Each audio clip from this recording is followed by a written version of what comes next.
We did not see much tennis at all on Saturday, as all 4 of the big marquee matches ended in straight sets. 3 of the 4 matches were absolute beatdowns. I'll talk about Elena, Iga, and Jannik's dominant performances and preview tomorrow's men's final in Paris. Bonjour, je m'appelle Christian Basnight, and welcome to Christian's Court, where I cover tennis from all angles. If you have not yet already, make sure you subscribe and click the notification bell so you are notified whenever I post more WTA Finals / Paris content. So it was a bad day for the American woman at the WTA Finals in Riyadh. And someone said it's ironic that this happened because the 2 Americans were in the Serena Williams group, the best American tennis player of all time. But Iga Swiatek, she kicked off final singles play with a dominant 6-1, 6-2 victory over Madison Keys in 61 minutes. Iga was solid. I wouldn't say it was anything spectacular, but she still played a great match. She had 9 winners, 12 unforced errors.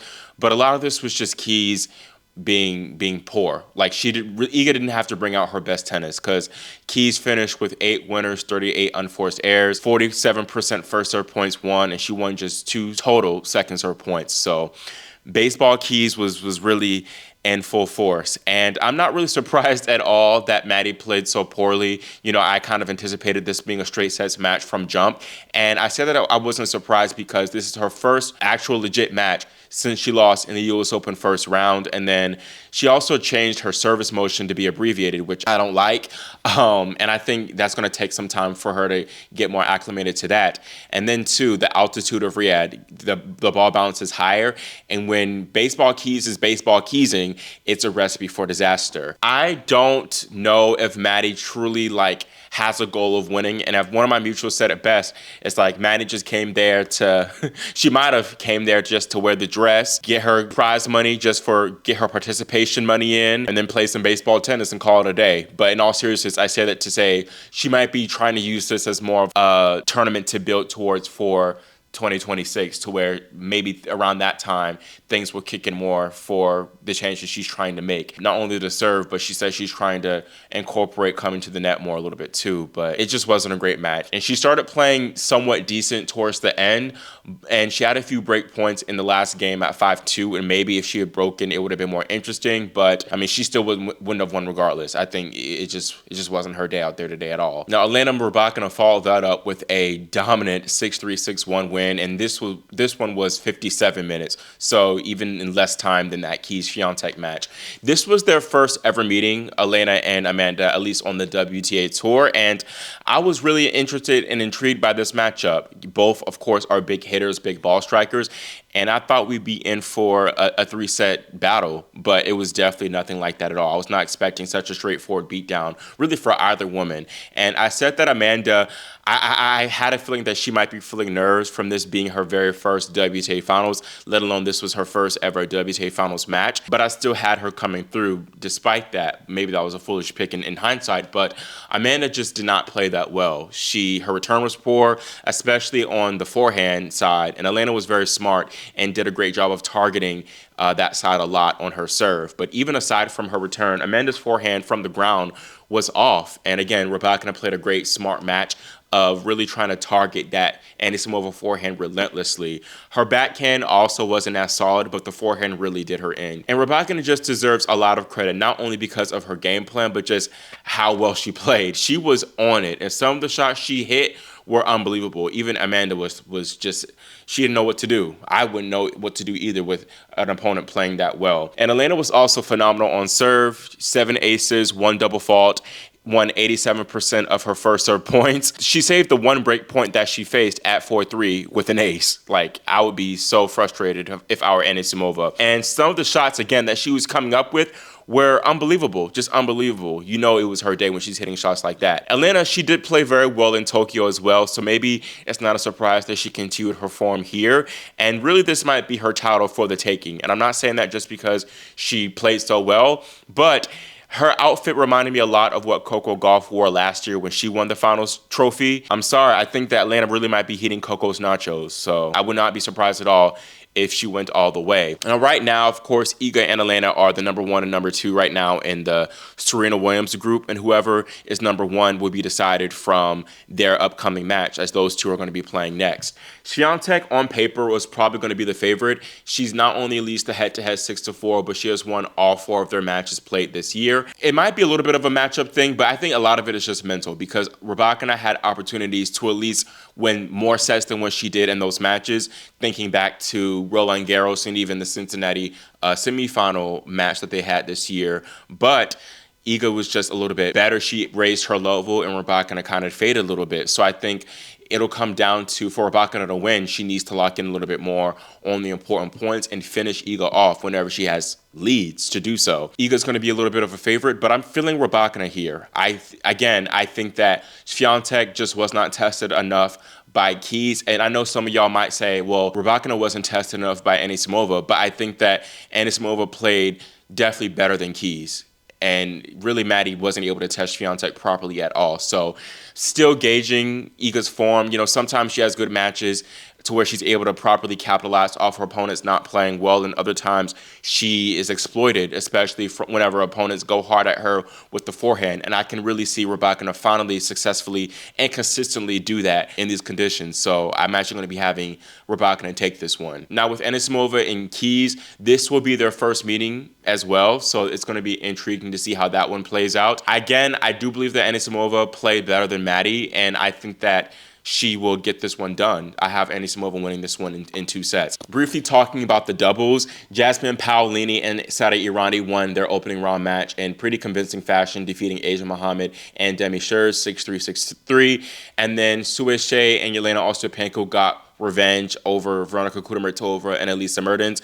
They won that one 1-6, 7-5, 10-5. Like I said, they got revenge because they lost to Kudermetova and Mertens in the women's final. And this was an epic comeback. They were trailing 1-6, 2-4, and they pulled it off. They got it together, so props to them for getting that win. And then also, talking about the WTA Finals and focusing on them, Aryna Sabalenka, not only will she start play tomorrow, kicking off her bid for a title against Jasmine Paolini. Again, Coco Gauff will face off against Jessica Pegula. But Sabalenka was honored today, receiving the year-end world number 1 trophy for the 2nd straight year. And Sabalenka is now one of 16 players in WTA history to finish as year-end world number 1 on multiple occasions. And also, the WTA Finals will mark Sabalenka's 63rd week atop the rankings, and therefore she will eventually pass Simona Halep and Caroline Wozniacki in terms of weeks at number 1. And then also, Aryna is the 7th woman to hold the number 1 ranking for the entire calendar year, and she's the first woman to do so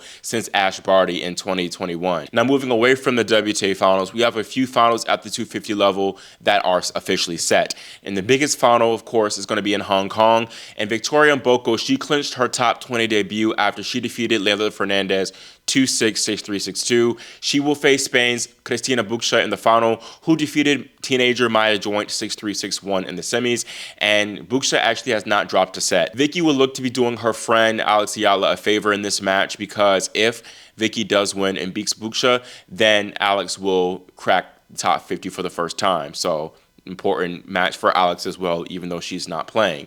Meanwhile, in Jiangxi, 17-year-old Austrian Lily Tagger is into her very first WTA Tour final. She defeated Victoria Goyebic, the 2nd seed, 7-5 in the 3rd set. And Tagger, as well as Goyebic, has a single-handed backhand, so it's not often you see that on the WTA Tour, and she's going to be for sure one to watch for 2026. Tagger will face Anna Blinkova in the championship. Then in India, in Chennai, the 250 there, we will crown a first-time finalist when Janice Jen faces off against Aussie Kim Burrell. Now, moving on to the men's side, in Paris, Felix Auger-Aliassime is into his 2nd career 1,000 final and his first 1,000 final on hard court after defeating Alexander Bublik 7-6, 6-4. In the first set, both men were pretty dominant on their serves. Felix had a few small looks at breaking Bublik's serve as he pushed the man from Kazakhstan, to deuce a couple of his service games, but in total, neither guy had a break point at all in the opening set. Felix, though, I think he definitely deserved the first set. He was the stronger returner throughout, and that showed in the tiebreak, which he won 7-3. And in the second set, Auger-Aliassime lost his first two service games, and his first serve really deserted him, and that allowed Bublik to step up and apply more pressure, and he also was aided from Auger-Aliassime's sloppy misses. Now, Bublik looked like he for sure would take this one to a third set as he led Auger-Aliassime 4-1, but Felix was able to hit another notch from that point forward to win the final 5 games. And really, I noticed that Felix improved his serving level again. He was also impeccable on return, just really getting the ball back on Bublik with interest again. And then he did get some help from Alexander, I'd say, who had a subpar serving day. He was not hitting his spots nearly as good as he had been throughout the tournament.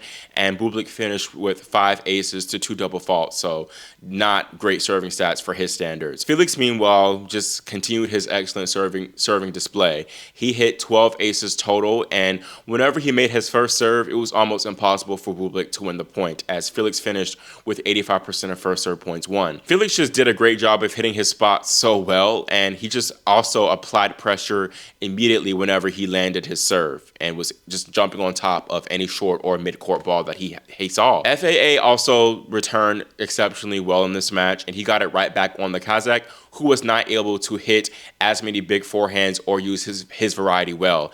And Bublik finished with 15 winners to 23 unforced errors, and Felix was better in both departments. He had 31 winners to 21 unforced errors. FAA's backhand cross-court shot deserves some recognition because that shot in particular set himself up so many times in being able to open the court to then take control either with the forehand or just in the forecourt from either wing. I am intrigued, very intrigued to see how Felix does in this final against Jannik Sinner. As Sinner, he defeated world number 3, Alexander Zverev, 6-love, 6-1. There's really not much at all to say about this match. Jannik just continued his excellent playing that we've seen the past few days from him. He ended with 23 winners to 12 unforced errors. Now, though, you cannot deny that Zverev was considerably off in this match, only finishing with 6 winners to 20 unforced errors. And Alexander revealed afterwards that he is dealing with a ankle injury that he suffered from his Medvedev quarterfinal match.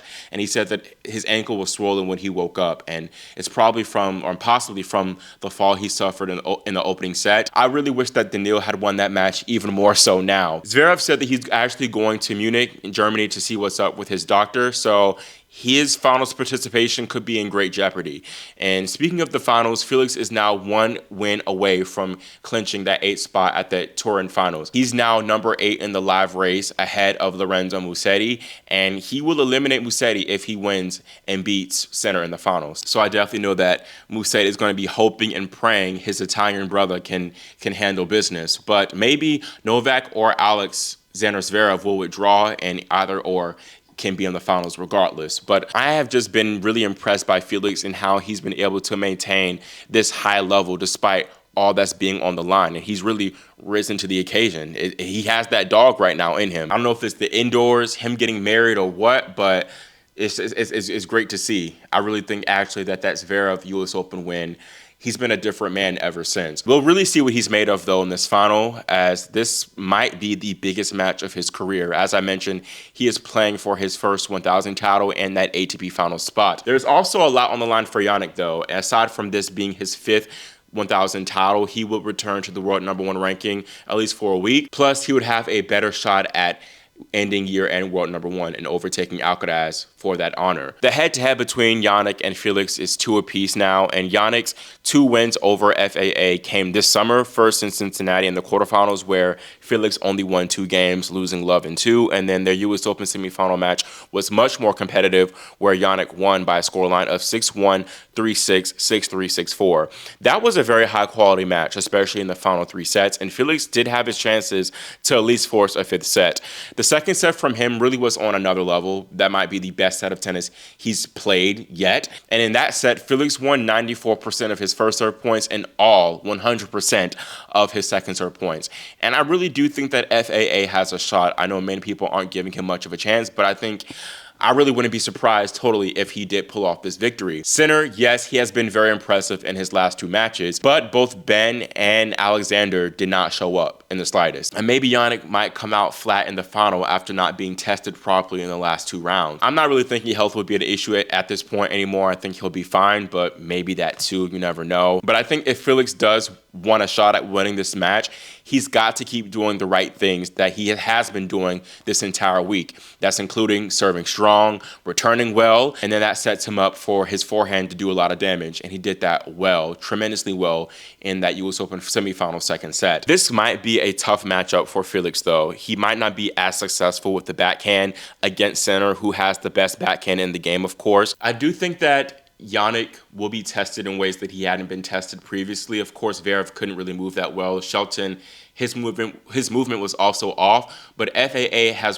some of the best court coverage on the men's tour, period. So I think he can get a lot of balls back and maybe frustrate Jannik a little bit. I am wondering exactly how the slower court conditions will play out in either man's favor, because the US Open, their courts play, I guess, somewhat like medium-ish fast, and then Cincinnati, although they've slowed the course down there a little bit, it also plays fast there. So possibly the slower conditions could help Felix a little bit more. Not to mention, of course, with this being indoors, that'll help him a lot, because he's mentioned a lot of times of how his serve is just enhanced when it's indoors. So for sure, like I keep saying, his serve has got to still be on point here in this match. And I do think that Felix will at least grab a set. I can see him catching Jannik off guard by having a hot streak. But ultimately, I think that Jannik will eventually find a way. I also think that nerves might come into play for FAA, as, again, he is playing possibly the biggest match of his career, whereas Jannik has been in this position of playing a big match a lot more. So yeah, I'm going to be having Jannik take home the title in 3 sets. That's all I have for this video. Let me know your thoughts in the comments of the WTA Finals action we saw today, the disappointing matches, and I really am hoping that the play will pick up with Gauff, Pegula, and Sabalenka, Paolini. We need at least a 3-setter, like, come on, ladies. And also give your picks and predictions on the Paris Finals, and if you think that Felix will indeed at least get a set. Again, make sure you all subscribe and click the notification bell so you are notified whenever I post my next video. Although the next video might be a little bit later because I'm traveling tomorrow, but I'll try my best to get it out tomorrow. Thank you all so much for watching and for your support, and I will see you all next time here on Christian's Court.